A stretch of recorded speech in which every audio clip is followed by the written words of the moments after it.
जैसे 19वीं शताब्दी के धर्म सुधार आंदोलन के संदर्भ में निम्नलिखित कथनों पर विचार कीजिए। विचार करने लगेंगे आप।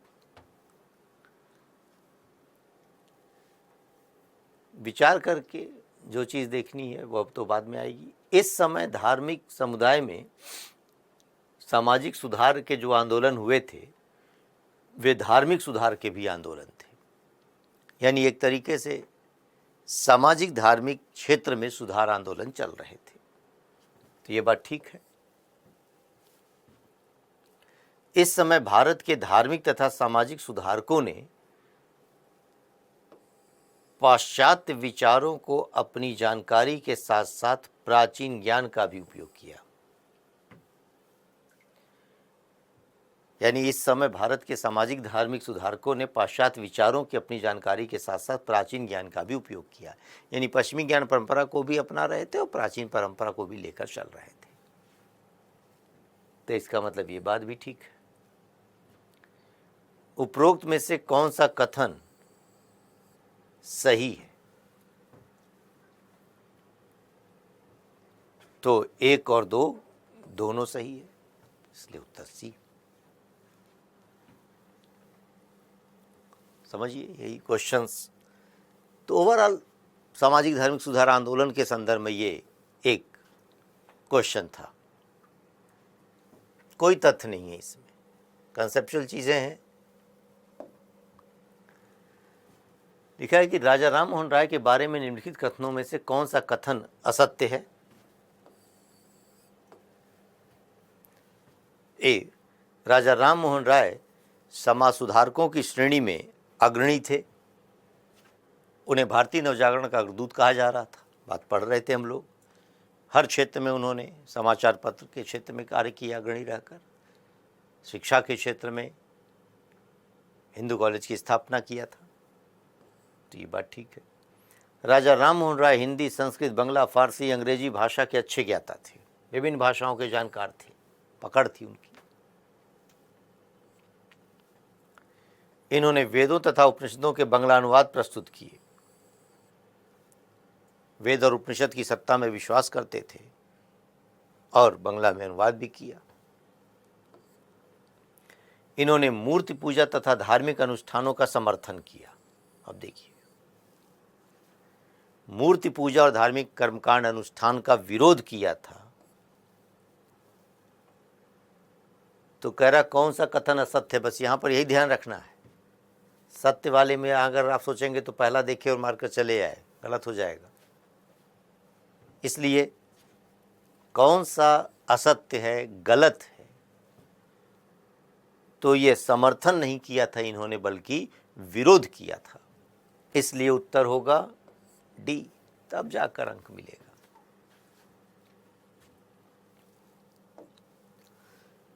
इसी तरह प्रश्न देखें कि भारतीय ब्रह्म समाज के संस्थापक कौन थे? देखिए,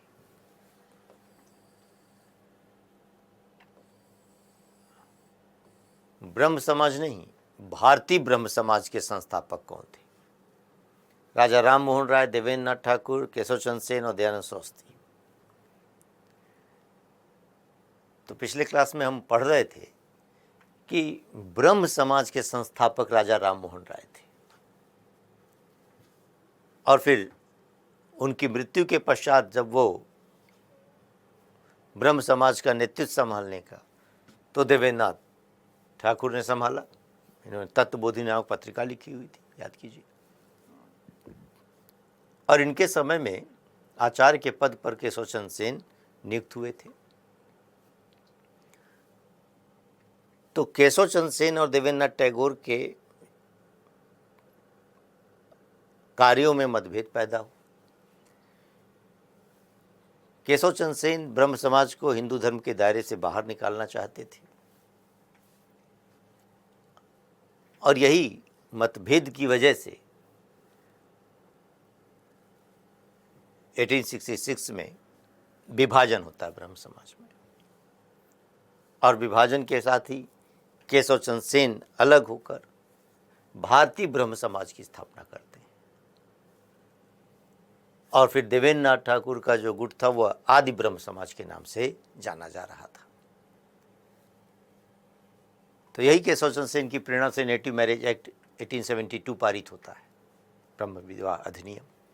तो भारतीय ब्रह्म समाज के संस्थापक केशवचंद्र सेन थे और तत्पश्चात केशवचंद्र सेन ने अपनी जब नाबालिग पुत्री का विवाह कर दिया तो इनके सहयोगी के रूप में कार्य कर रहे लोग इनसे अलग हो गए, शिवनाथ शास्त्री और आनंद मोहन बोस, जिन्होंने साधारण ब्रह्म समाज की स्थापना की थी। तो भारतीय ब्रह्म समाज के संस्थापक केशवचंद्र सेन। कन्फ्यूज़न नहीं होना चाहिए पीटी के एक परीक्षा में पास करने के लिए, कन्फ्यूज़न न हो, और कन्फ्यूज़न न हो इसके लिए ज़रूरी है बार बार चीज़ों को पढ़ना। इसी तरह प्रश्न है कि यंग बंगाल आंदोलन के संदर्भ में निम्नलिखित कथनों पर विचार कीजिए, और विचार करने लगेंगे आप तुरंत। इस आंदोलन का नेतृत्व हेनरी लुई विवियन डेरेजियो ने किया, ठीक बात। बंगाल में यंग बंगाल आंदोलन जो चल रहा था, हेनरी विवियन डेरेजियो ने किया आंदोलन का नेतृत्व। इन्होंने फ्रांस की क्रांति और इंग्लैंड के उदार चिंतन के आदर्श प्रस्तुत किए। तो फ्रांस की क्रांति से प्रेरित थे और इंग्लैंड के उदारवादी चिंतन से प्रेरित भी थे।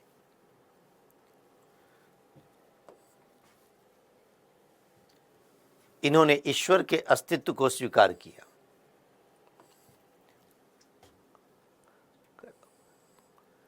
अब समझने की जरूरत है कि यंग बंगाल आंदोलन, हेनरी विवियन डेरेजियो जो फ्रांस की क्रांति से प्रेरित थे, एक शिक्षक, दार्शनिक, पत्रकार, लेखक के रूप में जाने जाते थे और उन्होंने ईश्वर के अस्तित्व को स्वीकार नहीं किया था। उनके अनुयायी इस मामले में अस्तित्व को स्वीकार नहीं कर रहे थे, तो ईश्वर के अस्तित्व को स्वीकार नहीं किया। इसलिए उत्तर एक और है, कौन सा कथन सही है? तो ध्यान रखना है कि उत्तर 1 और 2 यानी ए। तो यही वजह है कि क्वेश्चंस कई बार ऐसी लाइन में कन्फ्यूज़न पैदा होता है और आता हुआ सवाल भी हम गलत कर पाते हैं।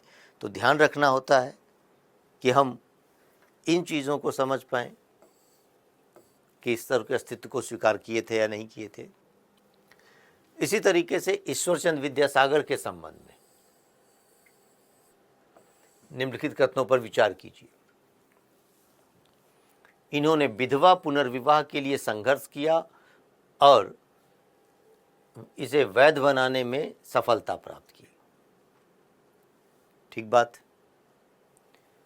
इन्होंने संस्कृत के अध्ययन के लिए निम्न जातियों के विद्यार्थियों को कॉलेज में प्रवेश दिया है।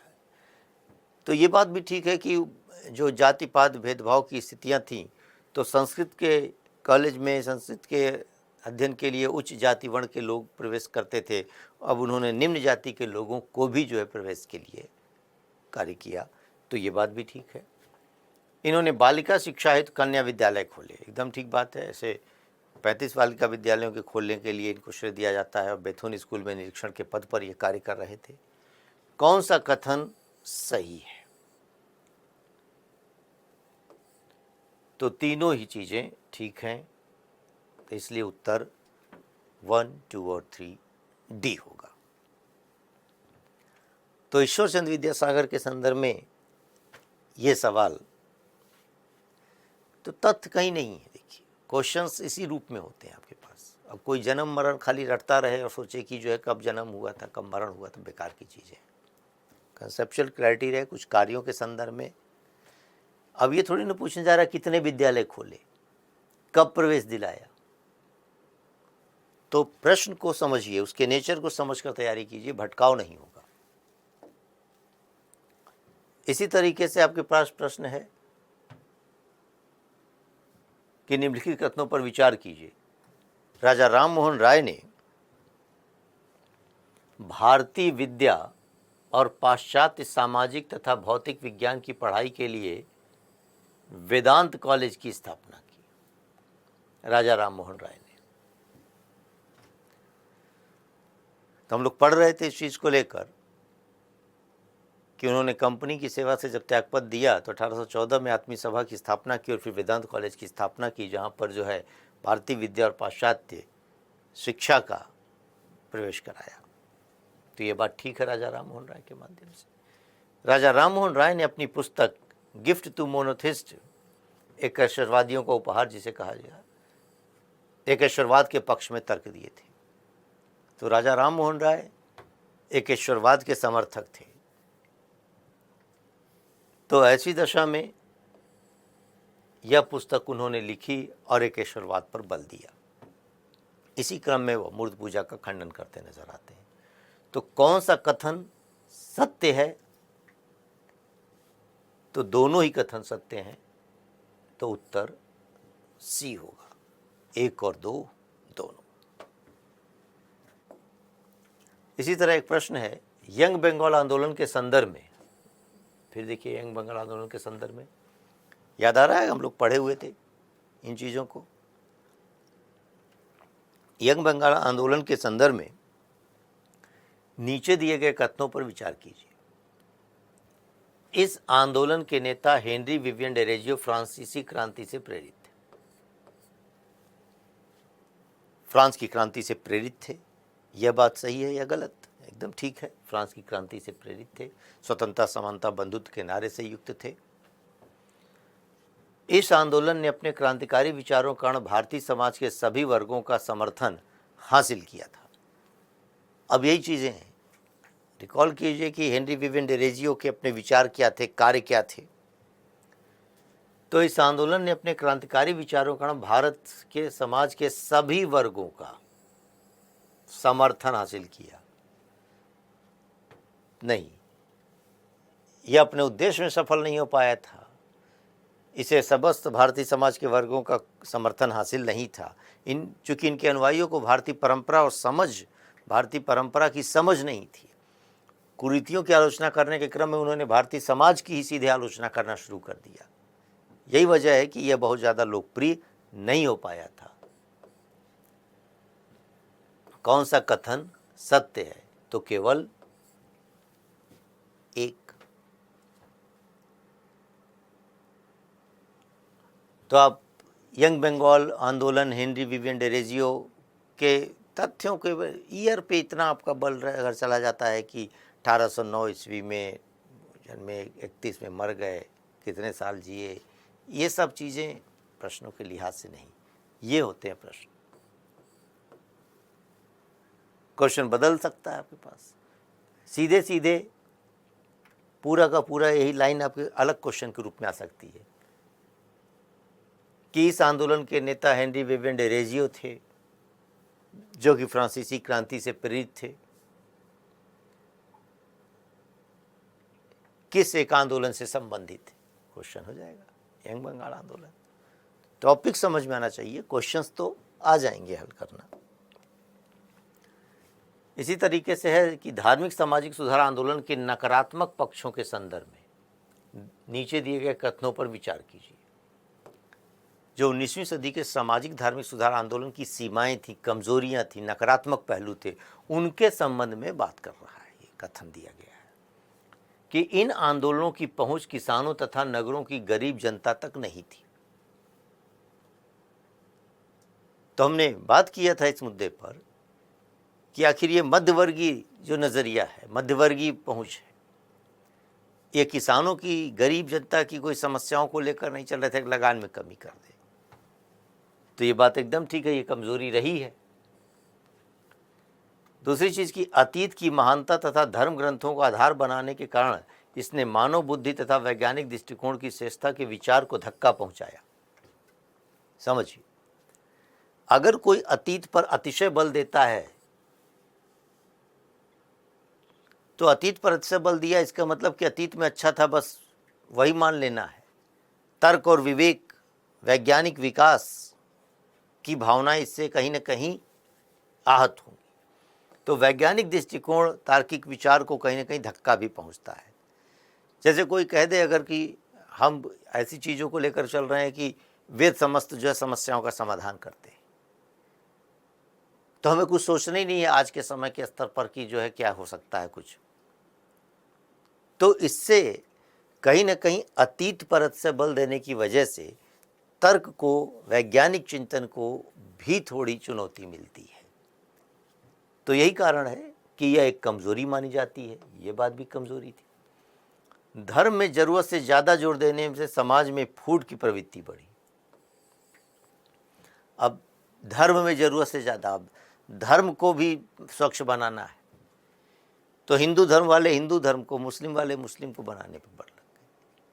तो सांप्रदायिकता की भावना भी बढ़ने लगेगी। इसी कारण समाज में फूट की प्रवृत्ति भी बढ़ गई। कौन सा कथन सत्य है? तो 1, 2 और 3। इस तरीके से चीजों को अगर हम समझें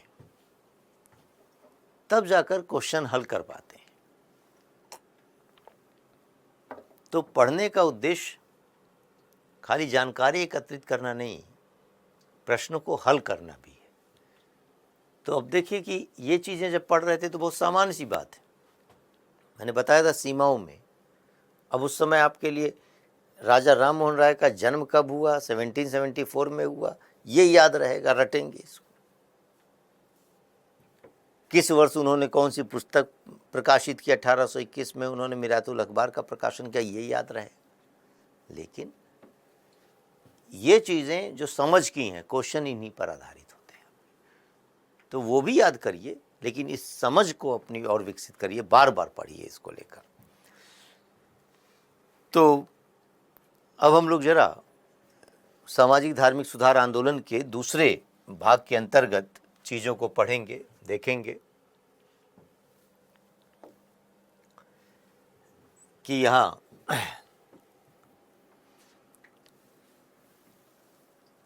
स्वामी विवेकानंद और रामकृष्ण मिशन के संदर्भ में चीजों को जाने। अब यह भी है कि स्वामी विवेकानंद और रामकृष्ण मिशन तो ऐसी दशा में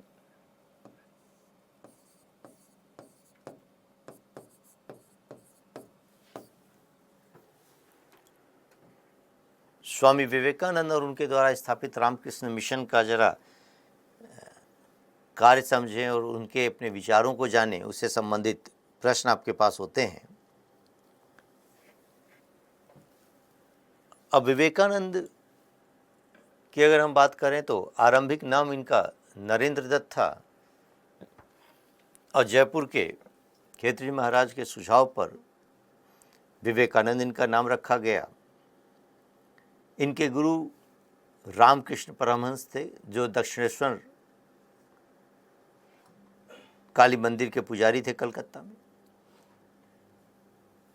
ऐसे में स्वयं उनका मानना था कि मानव सेवा ईश्वर की सेवा है। उनका मानना था, दक्षिणेश्वर काली मंदिर के अंतर्गत पुजारी थे तो इस भावना के साथ चलते थे कि दिखावटीपन नहीं, पूजा पाठ की प्रक्रिया में मध्यस्थ की जरूरत नहीं, ईश्वरीय अनुभूति के लिए स्वयं प्रयास करने की जरूरत है। उनका विचार था कि ईश्वर की अनुभूति और प्राप्ति के कई सारे मार्ग हो सकते हैं, कई सारे मार्ग हैं कि जिसमें हम एक कोई ज्ञान मार्गी बताता है, कोई भक्ति मार्गी बताता है। लेकिन रामकृष्ण परमहंस जी का कहना था कि ईश्वर की प्राप्ति का बड़ा सशक्त माध्यम एक है मानव सेवा। तो मानव की सेवा ही ईश्वर की सेवा है। इसी विचार से प्रेरित होकर विवेकानंद रामकृष्ण मिशन की स्थापना करते हैं और मानव सेवा पर बल देते हैं। अब यहां पर यह चीज समझ पाएं कि एक तरफ जिसे हम ईसाई मिशनरी के संदर्भ में कह रहे हैं,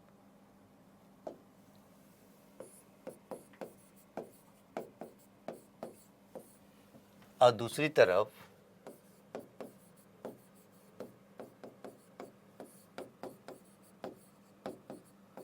रामकृष्ण मिशन ईसाई मिशनरी में भी मानव सेवा पर बल है और यहां भी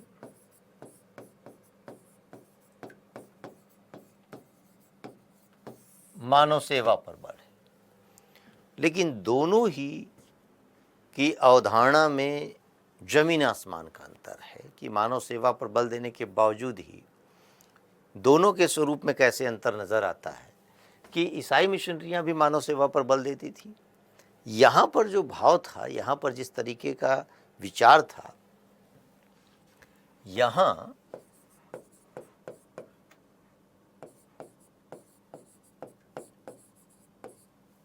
सेवा करने वाला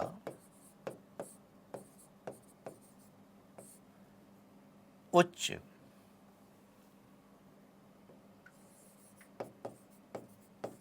भाव में रहता था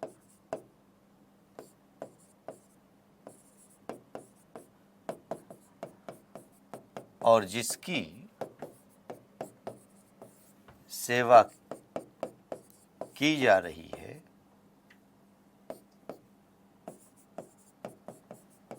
वह निम्न भाव माना स्थिति में रहता है, यानी उसके प्रति करुणा दया के भाव से सेवा की जा रही है। तो इसलिए जो कमज़ोर है वह निम्न भाव स्थिति में और जो सक्षम है और सेवा कर रहा है वह उच्च भाव स्थिति में है। तो एक तरीके से हायरार्की यहाँ पर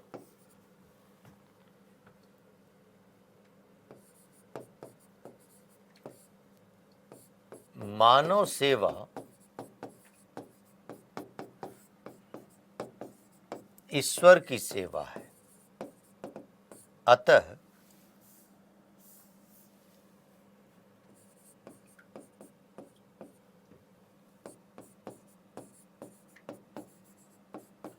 सेवा करने वाला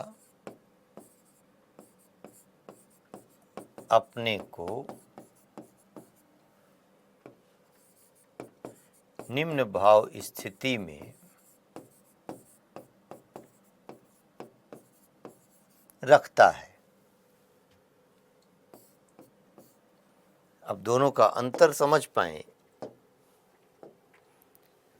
कि यहाँ सेवा करने वाला उच्च भाव में और यहाँ निम्न स्थिति में, यानी उसके अंदर केवल सेवा का भाव है।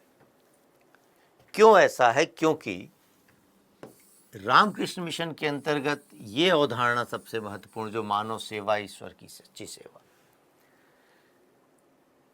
ईसाइयत के अंतर्गत सेमेटिक रिलीजन में, केंद्रवादी धर्म में, यहाँ पर कोई मानव ईश्वर का रूप नहीं हो सकता। तो ऐसी दशा में यहाँ पर यह अवधारणा की मानव सेवा ईश्वर की सेवा है। इसी क्रम में जो है, इसी अवधारणा को लेकर स्वामी विवेकानंद ने 1897 में बेल्लूर में, कलकत्ता में रामकृष्ण मिशन की स्थापना की, जिसका उद्देश्य कमज़ोर वर्गों की सेवा करना, उन्हें शिक्षा देना,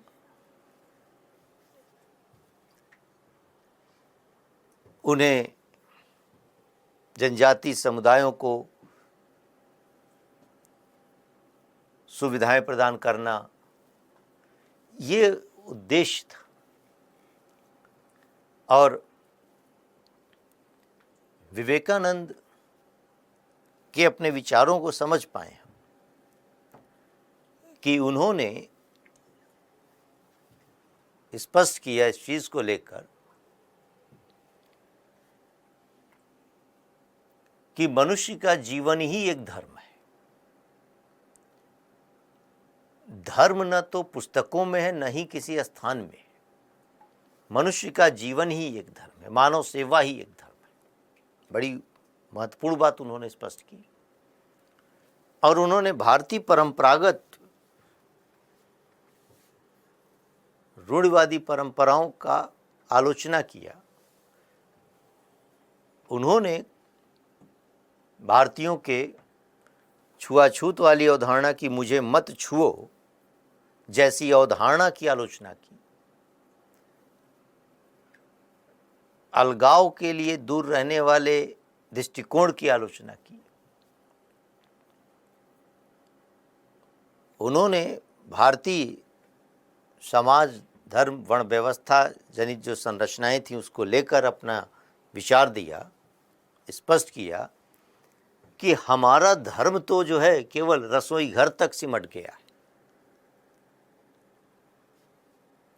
रसोई घर तक सिमट गया के मतलब समझें, खान पान, छुआछूत की अवधारणा कि किसका छुआ खा रहे हैं, किसका नहीं खा रहे हैं, क्या खाना चाहिए, यानी खान पान तक धर्म सीमित हो गया है। तो जो धर्म खान पान तक सीमित हो गया वो धर्म कहाँ रह गया? तो आडंबर हो गया। धर्म क्या है? धर्म के स्तर पर उन्होंने स्पष्ट कर दिया इसी चीज को, मानव की सेवा है धर्म है। तो इसलिए मानवतावादी कहला रहे हैं। स्वामी विवेकानंद ने इस तरीके से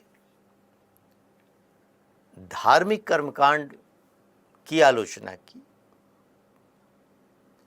अब यहां पर समझ पाएं कि मूर्ति पूजा के वे समर्थक हैं, मूर्ति पूजा का समर्थन करते हैं। स्वयं उनके गुरु रामकृष्ण परमहंस काली मंदिर में पुजारी थे। तो अब दोनों बातों में विरोध नहीं है। पीटी के क्वेश्चन बनते हैं। यहाँ पर मूर्ति पूजा के समर्थक थे।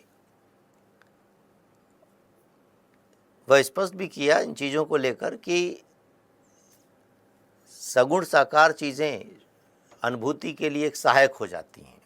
जैसे कि जिस तरीके से किसी वकील को हम काली पोशाक में देखते हैं, कोर्ट में देखते हैं, तो उससे अदालत की याद आ जाती है। अदालत यानी न्यायिक प्रक्रिया की अपनी अवधारणा साकार होने लगती है। उसी तरीके से ईश्वर को जो है हम एक रूप में देखते हैं तो ईश्वरी हम सत्ता की उपस्थिति को मान पाते हैं। केवल इतना था उनका। फिर उस मूर्ति पूजा करने के लिए किसी की बलि चढ़ाना, उसके लिए कोई धन संपदा चढ़ाना, किसी मध्यस्थ की सहायता लेना, इन सब चीज़ों को लेकर उनका कोई समर्थन नहीं था।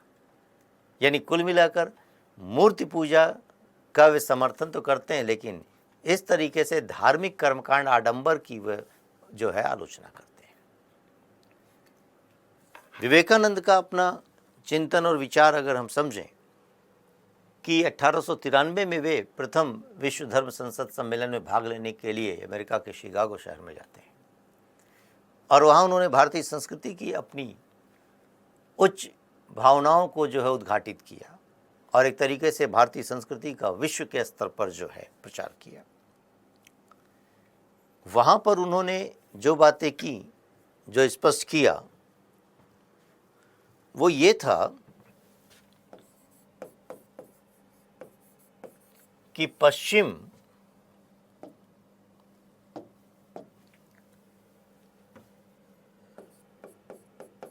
जगत और भारत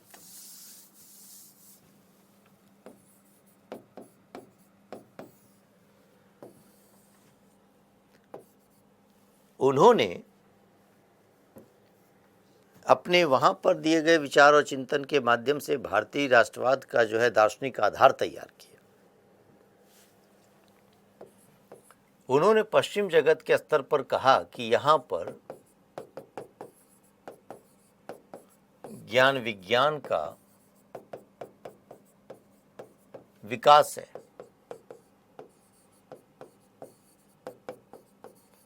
भौतिक जीवन लोगों का उच्च है। ठीक बात है। शिक्षा का स्तर है लोगों के पास, भौतिक जीवन है लोगों के पास, सुख सुविधाएं हैं,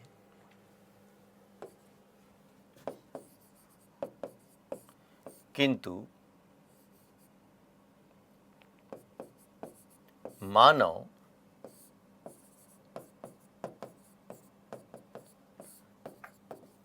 असंतुष्ट है, दुखी है।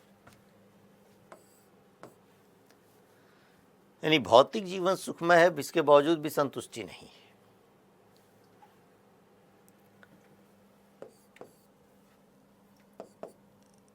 क्यों नहीं है? क्योंकि आध्यात्मिक पक्ष कमजोर है। भारत के संदर्भ में उन्होंने कहा कि यहां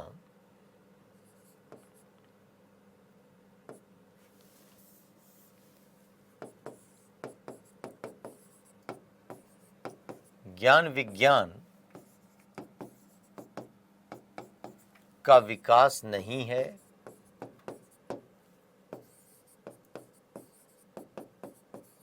भौतिक जीवन लोगों का समृद्ध नहीं है, अज्ञान और भूख से लोग पीड़ित हैं, लेकिन आध्यात्मिक ज्ञान यहाँ पर है। तो ऐसी दशा में उन्होंने कहा एक असंतुलन की स्थितियां हैं। एक दशा यही है कि यहां पर ज्ञान विज्ञान है और यहां पर नहीं है, भौतिक विकास नहीं यहां है, यहां आध्यात्मिक पक्ष कमजोर है, यहां आध्यात्मिक ज्ञान है। तो ये वाला भी मानव असंतुष्ट है और ये वाला तो है ही। अब कहीं न कहीं देखिए भूख और ज्ञान से अज्ञान से पीड़ित है। तो विश्व का असंतुलित विकास है। अब भारतीय परंपरा में गजब की चीजें हैं। आध्यात्मिक ज्ञान इतना है और इस टाइप का आध्यात्मिक ज्ञान भी है कि क्या लेकर आए थे क्या लेकर जाएंगे। संतोषम परम सुखम जैसी अवधारणाएं।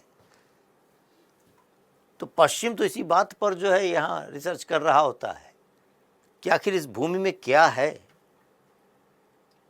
तो आध्यात्मिक पक्ष, आत्मिक पक्ष। ऐसे में विवेकानंद का कहना था कि हमें इनके ज्ञान विज्ञान भौतिक स्तर पर जीवन में वृद्धि को लेना चाहिए, अपनाना चाहिए, और हम अपने आध्यात्मिक ज्ञान को इनको दें, इनसे शिक्षा और विज्ञान के विकास के स्तर को प्राप्त करें और स्वयं आध्यात्मिक ज्ञान इनको दें। इससे क्या होगा? विश्व का जो है संतुलित विकास होगा, मानव सुखी होगा। इसी आधार पर मानवतावादी कहला रहे हैं।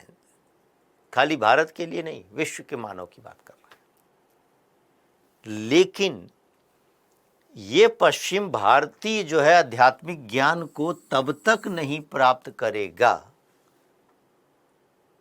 जब तक भारत गुलाम है, क्योंकि एक गुलाम के कोई ज्ञान को, गुलाम की किसी अवधारणा को कोई स्वीकार नहीं करेगा।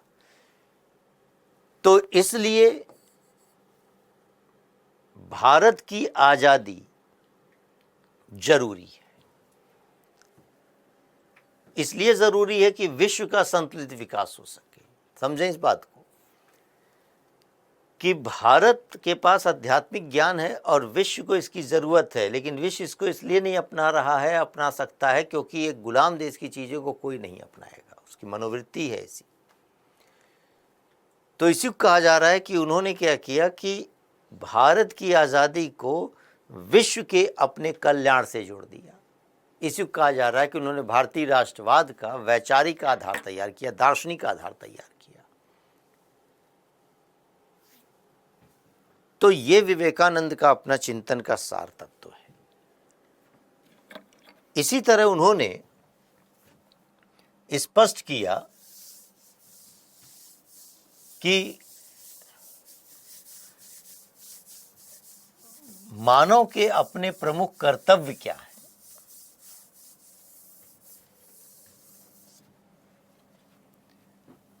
उन्होंने कहा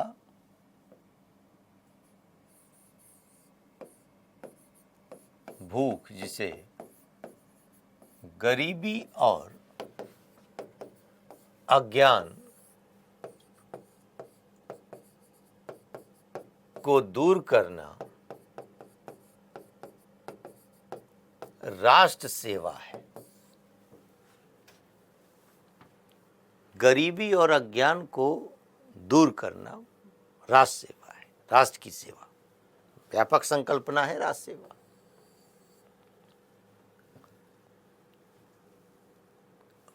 प्रत्येक मनुष्य को यह राष्ट्र सेवा करनी चाहिए, यानी मानव का कल्याण राष्ट्र की सेवा है। लेकिन यह राष्ट्र सेवा कैसे कर सकता है हर व्यक्ति, जब तक कि वह स्वयं सक्षम न हो। इसका मतलब समझें,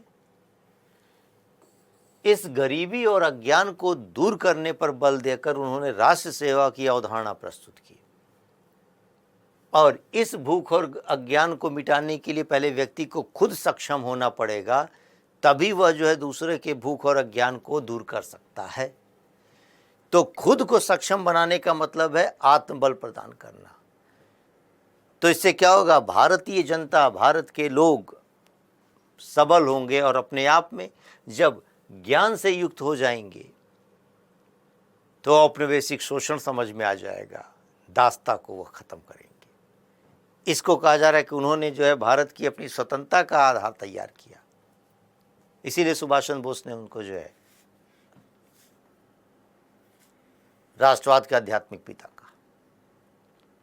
इसका मतलब यह हुआ कि प्रत्येक व्यक्ति को सबल बनाने की वह प्रेरणा दे रहे हैं। प्रत्येक व्यक्ति को सबल बनने की प्रेरणा देकर उन्होंने भारतीय राष्ट्रवाद का आधार मजबूत किया और उन्होंने कहा, स्पष्ट किया कि हमारा ईश्वर तो हर जाति का निर्धन पीड़ित मनुष्य है वह,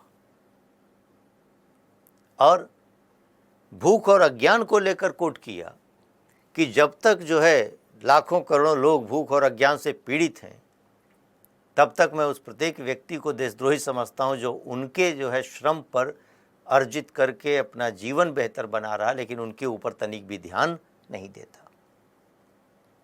तो विवेकानंद का ओवरऑल चिंतन मानव सेवा पर बल देना, धर्म को सरल सहज बनाना, लैंगिक भेद की आलोचना करना, इस रूप में देखा जाए तो विवेकानंद के द्वारा जो विशेष रूप से कार्य किए गए वो सामाजिक धार्मिक सुधार आंदोलन के अंतर्गत अत्यंत महत्वपूर्ण बन जाते हैं। उन्होंने प्रबोधिनी नामक पत्रिका का प्रकाशन किया बंगला भाषा में।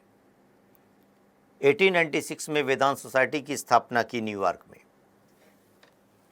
1900 ईस्वी में वे दूसरी धर्म संसद के स्तर पर भाग लेने के लिए पेरिस चले गए थे। तो ये चीज ध्यान में रखने की है यहाँ पर कि स्वामी विवेकानंद अपने गुरु रामकृष्ण परमहंस से जो प्रभावित थे और मूर्ति पूजा का वे समर्थन करते हैं। अब इसी तरीके से एक दूसरे सुधार आंदोलन के अपने संस्था को देखें,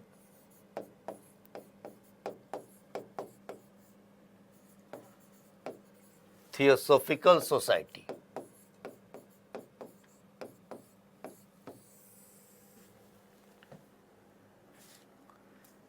अब यह थियोसॉफिकल सोसाइटी की स्थापना कब हुई, इसके जुड़े हुए लोग कौन थे, इसका उद्देश्य क्या था? तो 1875 में यह थियोसॉफिकल सोसाइटी की स्थापना जो न्यूयॉर्क में हुई, कर्नल अलकॉट और मैडम एच.पी. ब्लॉटवेस्की के द्वारा, और फिर आगे चलकर 1882 में मद्रास के आड्यार में इसका मुख्यालय बन गया। ये महत्वपूर्ण बात है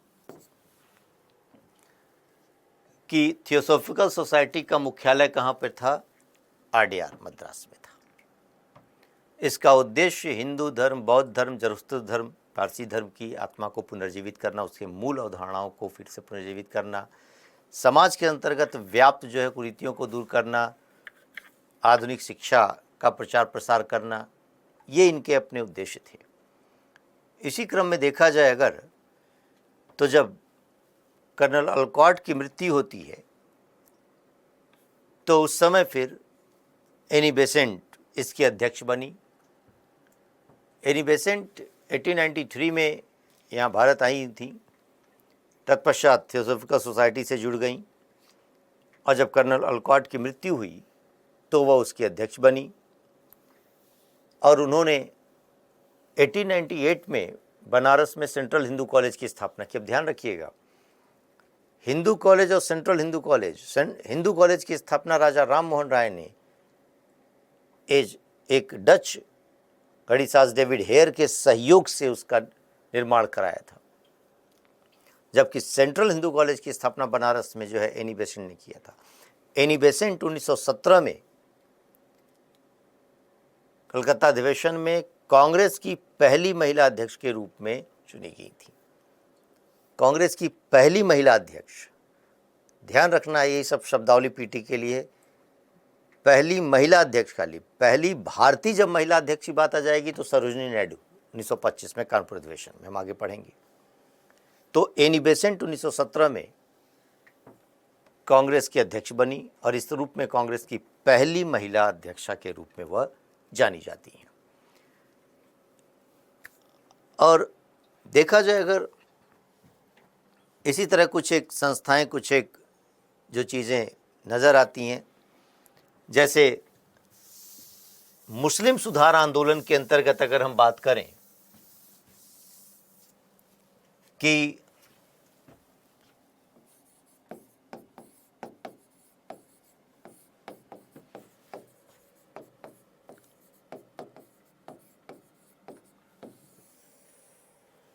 इस मुस्लिम सुधार आंदोलन में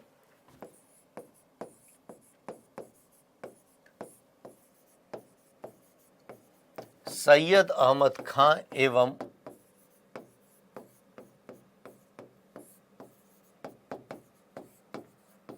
अलीगढ़ आंदोलन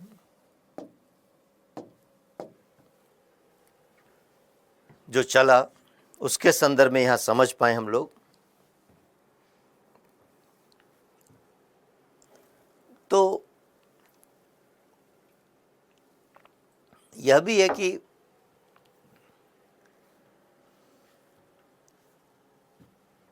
परंपरागत कहीं न कहीं मुस्लिम समाज के अपने अंदर समय समय पर जो सुधारकों के माध्यम से कुछ कार्य हुए, उनको अगर हम यहाँ पर कहें कि कुछ एक मुस्लिम सुधार प्रक्रिया में वहाबी आंदोलन, फराजी आंदोलन ये चल रहे थे। अगर इन आंदोलनों के संदर्भ में हम बात करें कि जैसे एक वहाबी आंदोलन था 18वीं सदी में, शाह वलीउल्लाह, तो परंपरागत इस्लाम में आस्था रखने वाले, परंपरागत इस्लाम के मूल्यों की स्थापना करने वाले के रूप में हम इस वहाबी आंदोलन को जाना जाता है, जो अरब के संत अब्दुल वहाब के विचारों से प्रेरित थे। दरअसल इस्लाम में चले आ रहे नवीन तत्वों, पश्चिमी तत्वों को लेकर इन्होंने अपना चिंतन दिया कि यह ठीक नहीं है और इस्लाम के परंपरागत मूल्य को स्थापित होना चाहिए। तो शाह वलीउल्लाह पहले ऐसे इस्लाम के हम सुधारक के रूप में कह रहे हैं कि वह मूल स्वरूप की तरफ ले जाना चाहते थे। उन्हीं के अपने विचारों से प्रेरित होकर शाह अब्दुल अजीज़ और सैयद अहमद बरेलवी ने कार्य किया, जिसे हम कह रहे हैं कि यह अभी हम पढ़ रहे होंगे, जरा सैयद अहमद खां के विचारों और क्रियाकलापों को, तो वहाबी आंदोलन के क्रम में अगर देखा जाए तो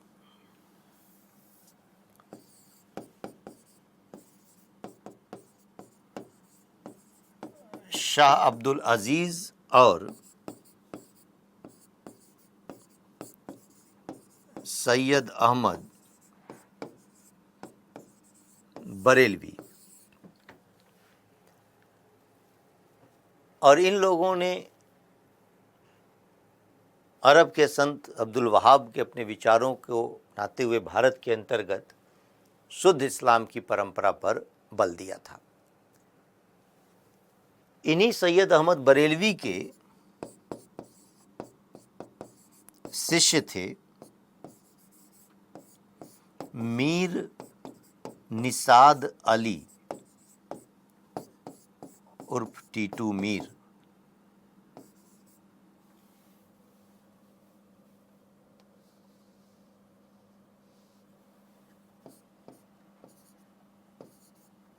टीटू मीर इसी टीटू मीर ने बंगाल में नील ठेकेदारों के विरुद्ध किसानों का सहयोग किया था। तो जरा इसका नाम याद रखना है, टीटू मीर, मीर निसाद अली सैयद अहमद बरेलवी का शिष्य था और नील ठेकेदारों के विरुद्ध इसने किसानों का सहयोग किया था बंगाल के अंतर्गत।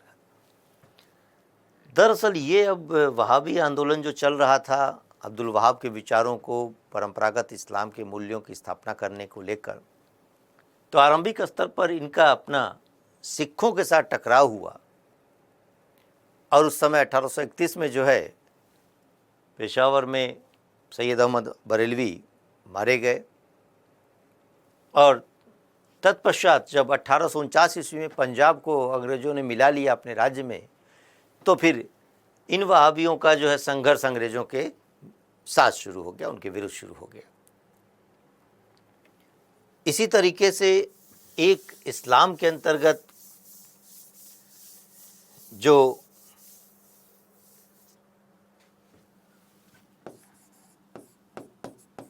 फराजी आंदोलन कहा जाता है, फराजी कृषक हुआ करते थे, हाजी शरीयतुल्लाह एवं उनके पुत्र दादू मियाँ इसके संरक्षक हुआ करते थे। तो ये परंपरागत इस्लाम के मूल्यों पर बल देने वाले लोग थे। वहाबी आंदोलन, फराजी आंदोलन बंगाल में जुड़ते थे, किसान के रूप में भी थे। अब यहाँ पर जरा हम लोग बात कर रहे थे कि सैयद अहमद खां और अलीगढ़ आंदोलन के संदर्भ में समझें कि जो इस्लाम में आधुनिकीकरण पर बल दे रहे थे। सैयद अहमद खां का जन्म 1817 में हुआ था और फिर वे एक ब्रिटिश सेवा में थे। आगरा में कमिश्नर के कार्यालय में क्लर्क के रूप में थे, न्यायिक विभाग में जुड़े रहे और आधुनिक शिक्षा से युक्त थे।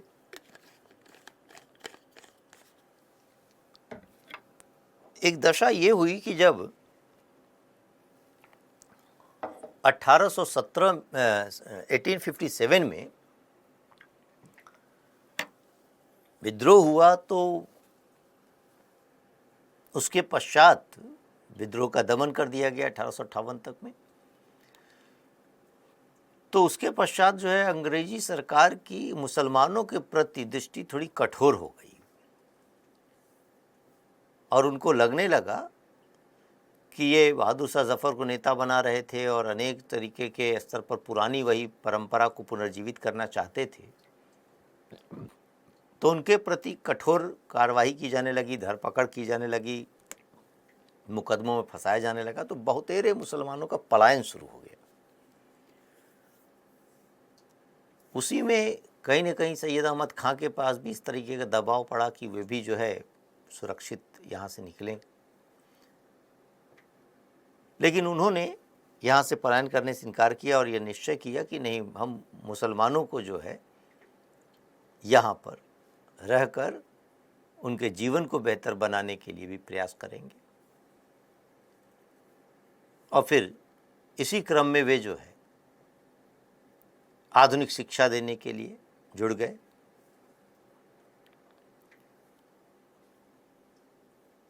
एटीन 1864 में उन्होंने साइंटिफिक सोसाइटी की स्थापना की।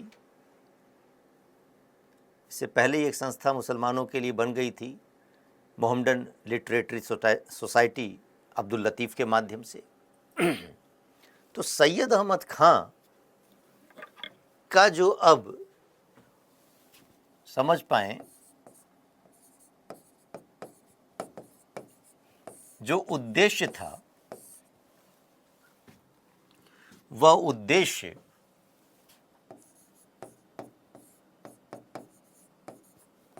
मुस्लिम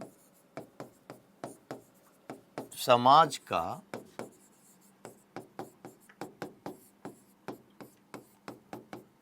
आधुनिकीकरण करना,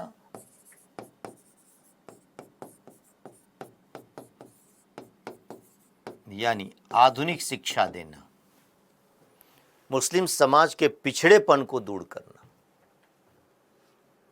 और आधुनिक शिक्षा देना। तो बड़ा अच्छा लक्ष्य है, इसमें कोई दिक्कत की बात नहीं है। इस लक्ष्य को रख लेने से कोई सांप्रदायिक नहीं हो जाता। मुसलमानों के लिए शिक्षा देना, ये उनका लक्ष्य है। और फिर अब इस लक्ष्य के लिए अब यही समझना है, मुस्लिम समाज के पिछड़ेपन को दूर करना, उसका आधुनिकीकरण करना, आधुनिक शिक्षा देना, ये उनका लक्ष्य है।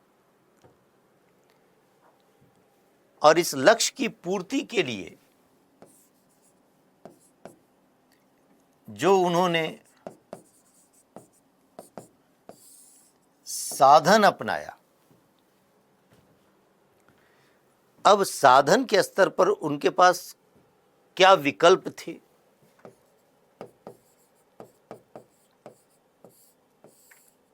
उनके पास एक विकल्प है और वह यह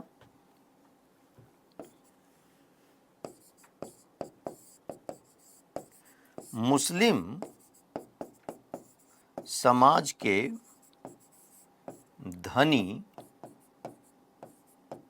संपन्न जमींदार वर्ग का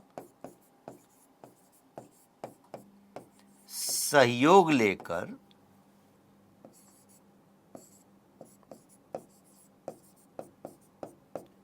मुसलमानों के लिए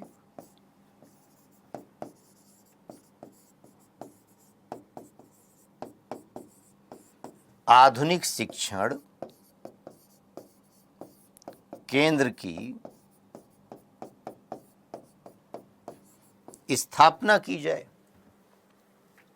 समझें, विकल्प एक है कि मुस्लिम समाज के धनी संपन्न जमींदार वर्ग का सहयोग लेकर मुसलमानों के लिए आधुनिक शिक्षण केंद्र की स्थापना की जाए।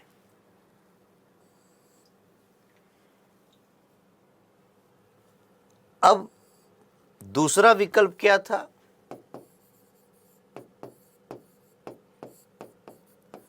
ब्रिटिश सरकार का सहयोग लेकर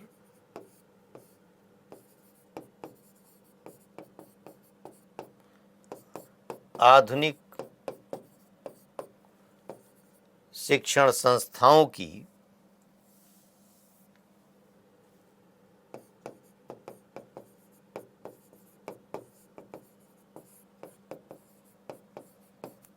स्थापना करना।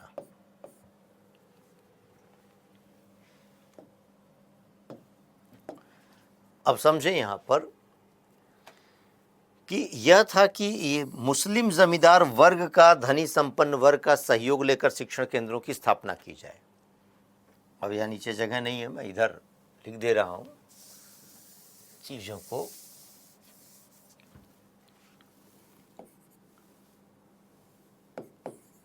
किंतु मुस्लिम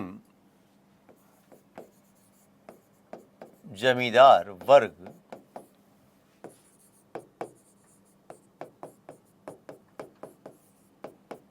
आधुनिक शिक्षा के प्रति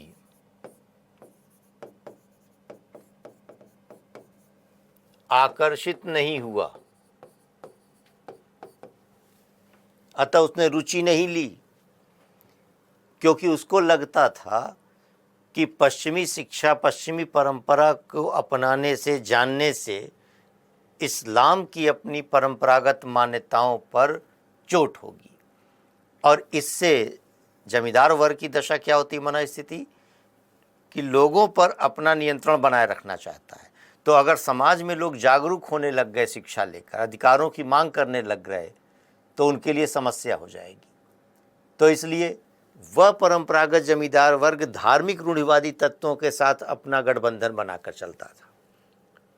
तो परंपरागत अगर शिक्षा रहेगी तभी जो है जमींदार को समाज के अंतर्गत वैधता प्राप्त होती रहेगी, मान्यता मिलती रहेगी।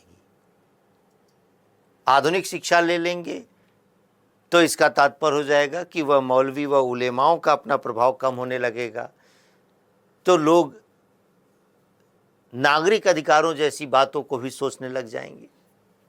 इसलिए जमींदार वर्ग बने बनाए ढांचे में अपनी स्थिति को बेहतर बनाए रखने का प्रयास करता था।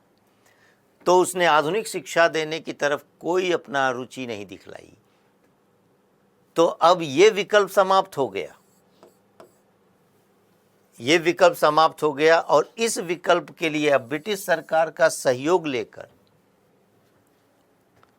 आधुनिक शिक्षण संस्थाओं की स्थापना करना सैयद अहमद खां का तो लक्ष्य है, लेकिन करने के लिए उन्हें सरकार का सहयोग चाहिए। तो यहां पर उन्होंने विकल्प ये चुना क्योंकि ये रास्ता बंद हो गया।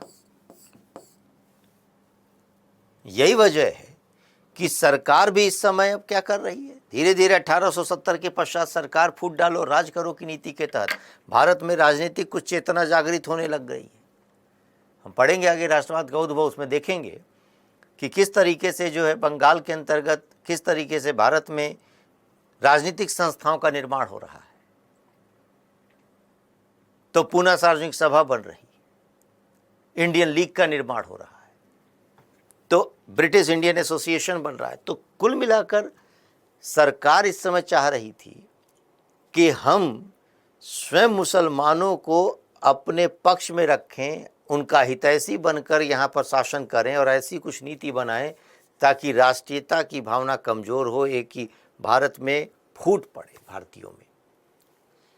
तो सरकार खुद ऐसा सोच रही है और सैयद अहमद खां की ज़रूरत है।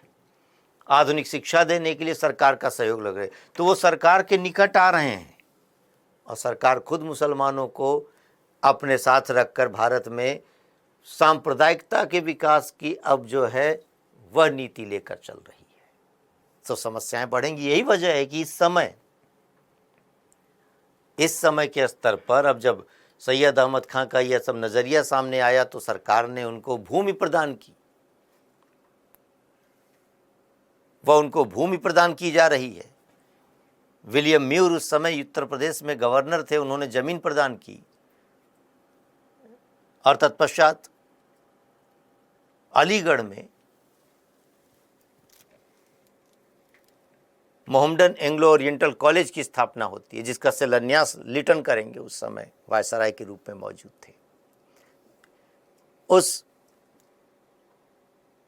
अलीगढ़ एंग्लो ओरिएंटल कॉलेज, जिसको हम अलीगढ़ कॉलेज के नाम से जान रहे हैं, उसके प्रथम प्राचार्य थियोडर बेक थे, दूसरे प्राचार्य मॉरिसन थे। ये अंग्रेज थिंक टैंक है जो भारत में स्वयं मुस्लिम संप्रदायवाद को बढ़ावा देना चाहता था।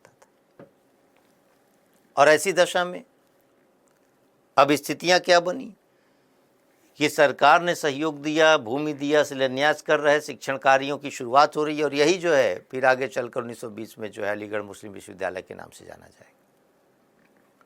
तो इसका मतलब ये हुआ कि सैयद अहमद खां ने क्या किया, आधुनिक शिक्षा देने के लिए ब्रिटिश सरकार का सहयोग लेकर शिक्षण केंद्र की स्थापना का कार्य शुरू कर दिया। अब समस्या क्या आ रही है? समस्या यहां से आना शुरू होती है कि इसी समय जब 1885 में कांग्रेस की स्थापना हो गई, तो कांग्रेस की स्थापना के साथ ही उसके तीसरे अधिवेशन से उसकी राजनीतिक गतिविधियां और तीव्र हो जाएंगी। अब चूंकि सैयद अहमद खान ब्रिटिश सरकार का सहयोग लेकर आधुनिक शिक्षण केंद्रों की स्थापना करके मुस्लिम समाज के आधुनिकीकरण का लक्ष्य पूरा करना चाह रहे थे, तो उनकी प्रतिबद्धता हो गई सरकार का सहयोग करना। यही वजह है कि जब उन्होंने उस समय असबाब बगावत हिंद नामक पुस्तक लिखी, जो 1857 के विद्रोह के संदर्भ में थी, और उसको सिपाही विद्रोह उन्होंने कहा था। पहले भारतीय के रूप में थे सैयद अहमद खान। तो सैयद अहमद खान ब्रिटिश सरकार का सहयोग लेना चाह रहे हैं, और उन्होंने मुसलमानों को, भारतीयों को कहा कि ब्रिटिश विरोधी राजनीति से लोग दूर रहें। जब वे शिक्षा प्राप्त कर लेंगे, आधुनिक शिक्षा और ज्ञान विज्ञान से युक्त हो जाएंगे, तो अंग्रेजों के समकक्ष आ जाने के पश्चात वे अपने राजनीतिक अधिकारों की प्राप्ति कर लेंगे। इस बीच जब कांग्रेस की स्थापना हुई, तो कांग्रेस के तीसरे अधिवेशन से 1887 के मद्रास अधिवेशन, वहां पर बदरुद्दीन तैयब जी को कांग्रेस ने अपना अध्यक्ष बनाया, पहले मुस्लिम अध्यक्ष के रूप में। सैयद अहमद खान मुसलमानों को ब्रिटिश सरकार विरोधी आंदोलन से दूर रखने की बात कर रहे थे। कांग्रेस का एक राजनीतिक एजेंडा और राजनीतिक दल के रूप में वहां पर 1887 ईस्वी में उसने जो है बदरुद्दीन तैयब जी को अपना अध्यक्ष बना लिया। तो अब कांग्रेस के प्रति सैयद अहमद खान का नजरिया क्या हो जाएगा? विरोध का हो जाएगा, आलोचना करने लगेंगे। तो कांग्रेस के लिए इसलिए बहुत सजग व सहयोगी के रूप में नहीं रहे, और यही वजह है कि उन्होंने ब्रिटिश राज के प्रति अपनी प्रतिबद्धता दर्शाने के लिए 1888 में एक इंडियन पैट्रियोटिक एसोसिएशन की स्थापना की, ताकि अपनी वफादारी दर्शाई जा सके राज्य के प्रति। और यहां से अब सैयद अहमद खान का जो मार्ग बन गया, वो एक अलग रास्ता दिखने लगा धीरे धीरे। तो सैयद अहमद खान का उद्देश्य बहुत पाक साफ था। वे आधुनिक शिक्षित बुद्धिजीवी वर्ग के रूप में थे। वे कुरान की आधुनिक व्याख्या कर रहे थे। उन्होंने वह मुस्लिम समुदाय की कुरीतियों को आलोचना भी की, पीरी मुरीदी प्रथा की आलोचना की, तंत्र मंत्र देने वाली पद्धति परंपरा की आलोचना की। उन्होंने कहा, उन्होंने एक तरीके से अपना विचार जो दिया, उन्होंने कहा कि मस्जिद बनाना, जकात बांटना, जकात धार्मिक दान जिसको कहा जाता है, धनी मुसलमानों से लिया जाने वाला धन जो कि कमजोर वर्गों में दिया जाता था, जकात बांटना, मस्जिद बनाना, जकात बांटना, हज करना अल्पकालिक अच्छाई है। दीर्घकालिक अच्छाई के रूप में कहा शिक्षण संस्थानों की स्थापना करना। यह था उनका चिंतन, शिक्षण संस्थाओं की स्थापना करना। बावजूद इसके उसी आधुनिकीकरण के क्रम में, मुस्लिम समाज को आधुनिक शिक्षा देने के क्रम में वे ब्रिटिश सरकार के निकट आते चले गए, और सरकार की नीति फूट डालो राज करो की थी। तो सैयद अहमद खान का उद्देश्य अच्छा था, लेकिन उन्होंने जो साधन अपनाया वो त्रुटिपूर्ण था। उनकी राजनीतिक समझ इस मामले में कमजोर पड़ गई। वो मानते थे कि अंग्रेजों को भारत से नहीं निकाला जा सकता, और बगैर उनके सहयोग के मुसलमानों को शिक्षा नहीं दिया सकता। तो कुछ समय के उपरांत ही उनका साधन जो था वही साध्य बन गया। साधन था ब्रिटिश सरकार का सहयोग, और वही उनका अब लक्ष्य बन गया। इससे सांप्रदायिकता को और बढ़ावा मिलेगा। और उसी की परंपरा में हम आगे चलकर देख रहे होंगे कि किस तरीके से मोहसिन मुल्क उनके उत्तराधिकारी के रूप में जब उस विचारों को लेकर चल रहे थे, तो धीरे धीरे अंग्रेजों ने आखिर किस तरीके से मुस्लिम समुदाय के हितों की सुरक्षा के नाम पर भारत में मुस्लिम पृथक निर्वाचन प्रणाली को इंट्रोड्यूस कर दिया। यहाँ पर सैयद अहमद खां का उद्देश्य ध्यान में रखिए, मुस्लिम समाज का आधुनिकीकरण करना, और इसके लिए उन्होंने ब्रिटिश सरकार का सहयोग लेना अपना साधन बनाया। इसी तरीके से एक संस्था है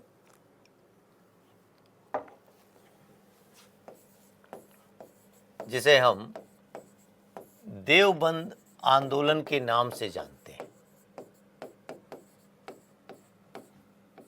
1866 में।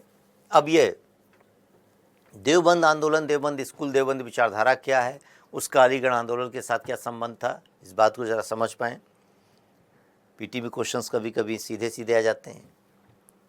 तो देवबंद दरअसल उत्तर प्रदेश में सहारनपुर एक स्थान है, वहाँ पर जो है वह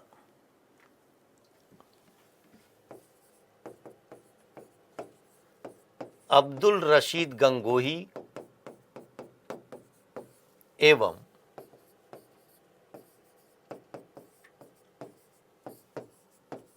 कासिम ननौतवी इसके संस्थापक के रूप में जाने जाते हैं।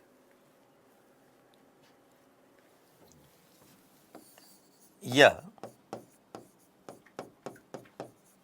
परंपरागत इस्लाम के मूल्यों की स्थापना पर बल देता था।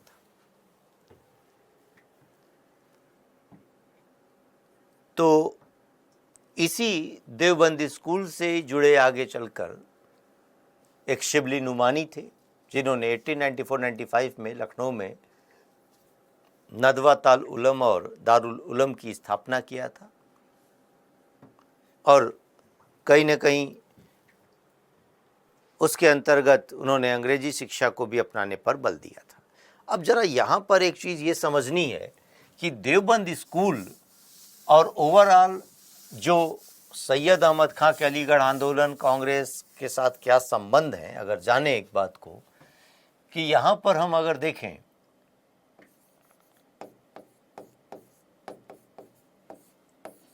कि एक तरफ कांग्रेस,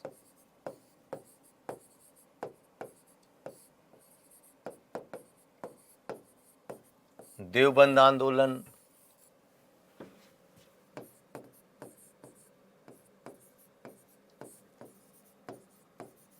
सैयद अहमद खां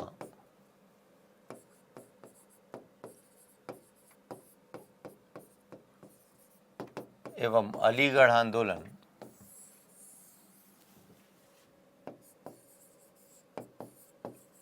और ब्रिटिश सरकार। अब यह चीज़ है कि देवबंद स्कूल, देवबंद आंदोलन में परंपरागत इस्लाम पर बल देता था। सैयद अहमद खां और उनके अलीगढ़ आंदोलन के अंतर्गत कहें तो मुस्लिम समाज के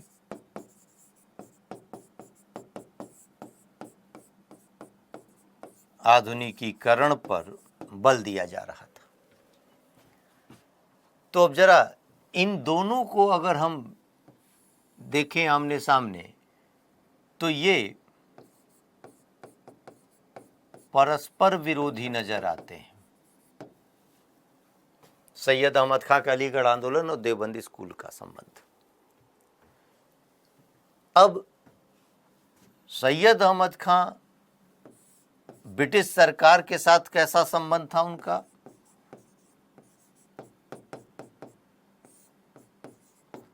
सहयोगात्मक संबंध है।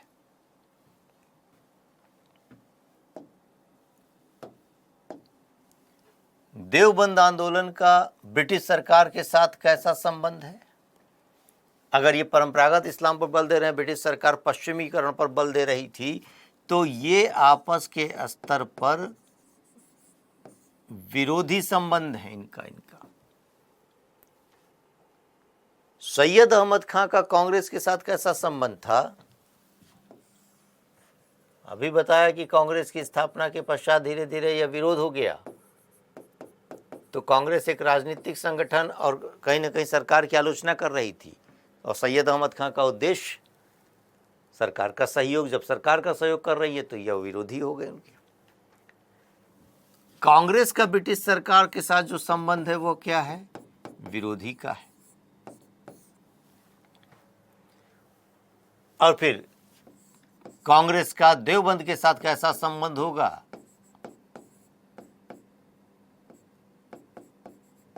सहयोगात्मक संबंध। इसलिए नहीं कि कांग्रेस का कोई देवबंद के साथ, बल्कि देवबंद ब्रिटिश सरकार के विरोधी है, कांग्रेस भी ब्रिटिश सरकार का विरोधी है। इसलिए देवबंद के लोग कांग्रेस के साथ अपना संबंध सहयोगात्मक रूप से चलाने लगे। पीटी के क्वेश्चंस कभी कभी आते हैं इसमें कि कौन किसके साथ किस तरीके का संबंध लेकर चलता है। तो ये चीज़ याद रखने की ज़रूरत है कि देवबंद स्कूल परंपरागत इस्लाम पर बल दे रहा था, जबकि अलीगढ़ आंदोलन मुस्लिम समाज के आधुनिकीकरण पर बल दे रहा था।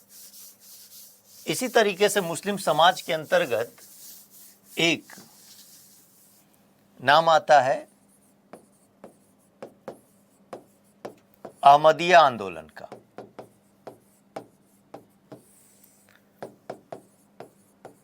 (1889) की समय की बात है।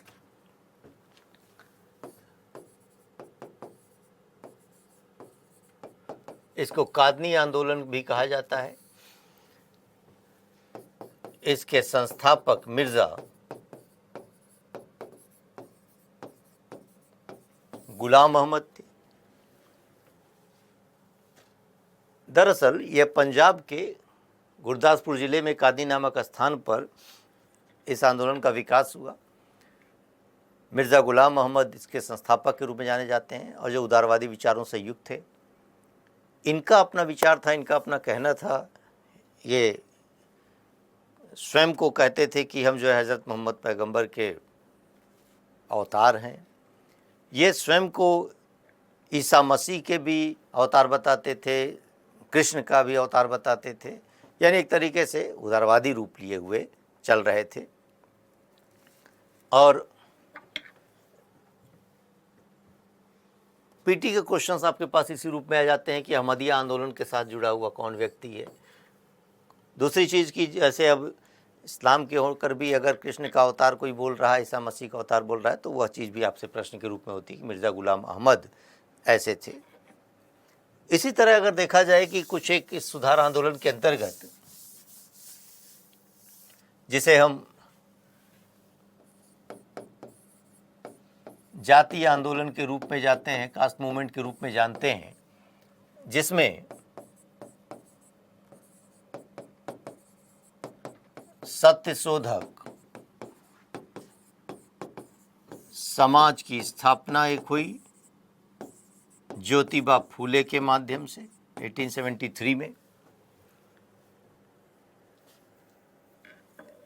जिनका उद्देश्य तरीके से दलित जाति समूह को सम्मान दिलाना था। साथ ही उन्होंने, ज्योतिबा फूले ने शिक्षण संस्थाओं के स्थापना में रुचि ली, और फिर गुलामगिरी, शिवाजी की जीवनी, सत्य धर्म नामक पुस्तकों की रचना की। और साथ में इनका जो विशेष एक योगदान दलित जाति और समाज के अंतर्गत जागरूकता लाने का रहा। तो कभी कभी क्वेश्चन आपके पास होता है कि सत्यशोधक समाज का संस्थापक कौन था, ज्योतिबा फूले इसके संस्थापक थे, कौन सी पुस्तक लिखी ये ध्यान रखना है। इसी तरीके से एक श्री नारायण धर्म परिपालन योगम आंदोलन 1902 में रहा, श्री नारायण गुरु के माध्यम से। वह केरल के युवा जाति के अंतर्गत निम्न जाति समूह के लोगों को सम्मान दिलाने के लिए, इनके शिष्य एक होते थे सहदारन अय्यप्पन, जिन्होंने कहा कि कोई जाति नहीं, कोई धर्म नहीं, ये अवधारणा को लेकर कार्य करना चाहिए। इसी तरीके से एक 1917 में मद्रास में जस्टिस आंदोलन चला। C N Mudaliar, P Tyagaraj, T M Nair के द्वारा। इसे दक्षिण भारतीय उदारवादी संघ कहा जाता था और यह जस्टिस नामक एक समाचार पत्र का प्रकाशन करता था। तो इसका भी उद्देश्य जो पिछड़ी दलित जातियां थी उनके शोषण के विरुद्ध कार्य करना था। इसी तरीके से एक आत्मसम्मान आंदोलन ईवी रामास्वामी नायकर पेरियार के माध्यम से 1925 में चला। आत्मसम्मान आंदोलन 1925 में ईवी रामास्वामी नायकर पेरियार, जहाँ पर यह कहा गया कि ब्राह्मणवादी जो उच्च वर्ण व्यवस्था के तहत भेदभाव जनित चीज़ें थी उसका विरोध करना था। और यही वजह है कि दलित जाति आंदोलन के अंतर्गत ईवी रामास्वामी नायकर पेरियार का भी नाम लिया जाता है।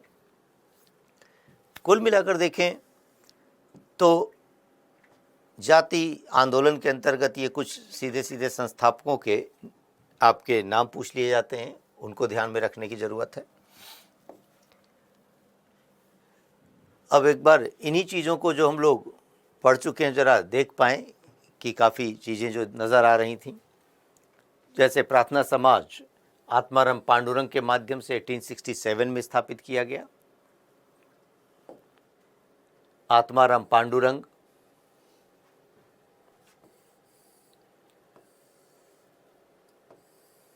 वीडो रीमैरिज एसोसिएशन की स्थापना की और दक्कन शिक्षा सभा की स्थापना की। ये चीज़ ध्यान में रखने की है। रामकृष्ण मिशन स्वामी विवेकानंद के द्वारा स्थापित हुआ, वेदांत दर्शन पर आधारित, संकट के समय चिकित्सा अन्य सेवाएं प्रदान करना और दरिद्र नारायण की अवधारणा लेकर आए, यानी गरीब निर्धन लोगों की सेवा करना। थियोसॉफिकल सोसाइटी मैडम ब्लॉटवेस्की 1875 ईस्वी में, 1882 में भारत में स्थापित किया गया। मैंने कहा कि मद्रास में ओडियार नामक स्थान पर इसका मुख्यालय बना। उद्देश्य था हिंदू, बौद्ध और जरस्तु धर्म का पुनरुत्थान करना। उपनिषद, सांख्य, योग, वेदांत से प्रेरित था। यंग बंगाल आंदोलन हेनरी विवियन डेरेजियो फ्रांसीसी क्रांति से प्रेरित थे और इन्होंने बंगी सभा और डिबेटिंग क्लब की स्थापना की। यह तथ्य ध्यान में रखने का है। इसी तरीके से सिख आंदोलन के अंतर्गत एक सरीन सभा की स्थापना हुई थी। कूका आंदोलन 1872 में चला था राम सिंह कूका के माध्यम से। नामधारी आंदोलन भी सिख कहते थे। और गुरुद्वारा प्रबंधन, एक गुरुद्वारा पर भ्रष्ट महंतों का नियंत्रण होता जा रहा था, उसी को लेकर अकाली आंदोलन शुरू होता है। एक संस्था है रहनुमाई मजदायान सभा, जिसके संस्थापक हैं नौरोजी फरदून जी, दादा भाई नौरोजी, 1851 में बना। इसका उद्देश्य था कि पारसी समाज की कुरीतियों को दूर करना और रोस्त गफ्तार नामक पत्रिका का प्रकाशन किया गया यहाँ पर गुजराती में। तो खाली इसका मैच करने के क्वेश्चंस कभी कभी आते हैं संस्थाओं के अंतर्गत। मुस्लिम सुधार में हम देखते हैं फराजी आंदोलन हाजी शरीयतुल्लाह थे। वहाबी आंदोलन में सैयद अहमद बरेलवी उनके शिष्य के रूप में हम देख रहे थे, मीर निसाद अली टीटू मीर। अलीगढ़ आंदोलन सैयद अहमद खां। देवबंद आंदोलन मोहम्मद कासिम नरोत्वी और अब्दुल रशीद गंगोही। अहमदिया आंदोलन में मिर्ज़ा गुलाम मोहम्मद। जाति आंदोलन में सतशोधक समाज, श्री नारायण धर्म परिपालन योगम, महारा आंदोलन, आत्मसम्मान आंदोलन, जस्टिस पार्टी का नाम लिया जा रहा है। यहाँ पर देखें कि सत्यशोधक समाज की स्थापना ज्योतिबा फूले 1873 में की। हम आगे अम्बेडकर और गांधी का राष्ट्रीय आंदोलन के अंतर्गत विचारधारा को लेकर जरा समझ पाएंगे। बहिष्कृत हितकारिणी सभा 1924 में भीमराव अम्बेडकर के माध्यम से स्थापित की गई। अखिल भारतीय दलित वर्ग का संघ 1924 में भीमराव अम्बेडकर के द्वारा स्थापित हुआ। नडार महाजन सभा 1910 में रत्नसामी के द्वारा स्थापित हुआ। जस्टिस आंदोलन 1916-17 में सीएल मुदलिया, टीएम नायर एवं पी त्यागराज चिट्टी के माध्यम से। आत्मसम्मान आंदोलन 1924-25 में, कहीं के 25 लिखा होता है, तो ईवी रामास्वामी नायकर पेरियार के माध्यम से चला। ये नाम जरा याद रखने की ज़रूरत होगी आपको। इसी तरह एक मलयाली मेमोरियल रामन पिल्लई के द्वारा। श्री नारायण धर्म परिपालन योगम SNDP 1902 में श्री नारायण गुरु के माध्यम से। नायर सर्विस सोसाइटी मनमत पदमनाथ पिल्लई के माध्यम से। प्रजा मित्र मंडली CR Reddy. Depressed class mission society DR Shinde के माध्यम से। और अखिल भारतीय अस्पृश्यता निवारण संघ गांधी के माध्यम से स्थापित किया गया था। तो कुल मिलाकर सामाजिक धार्मिक सुधार आंदोलन का यह खंड जो है, मैंने कहा पीटी के नज़रिए से बड़ा महत्वपूर्ण है। और कहीं ना कहीं कुछ चीज़ें जैसे अब ये सब है तथ्यात्मक हो जाती हैं, तो इनको भी पढ़ना है। और वो कंसेप्चुअल जो चीज़ें हैं, तो जब आप स्टेट सर्विसेज देते हैं तो थोड़ा सा इन तथ्यों वाली चीज़ों पर ध्यान दीजिएगा। यूपीएससी के अंतर्गत जो कंसेप्चुअल चीज़ें हैं, जैसे हमने विचारों को लेकर बताया, वो एरिया आपको ध्यान में रखने की है। तो कुल मिलाकर ये था आपका आज का कार्यक्रम। आगे हम लोग फिर अगले लेक्चर में मिलेंगे।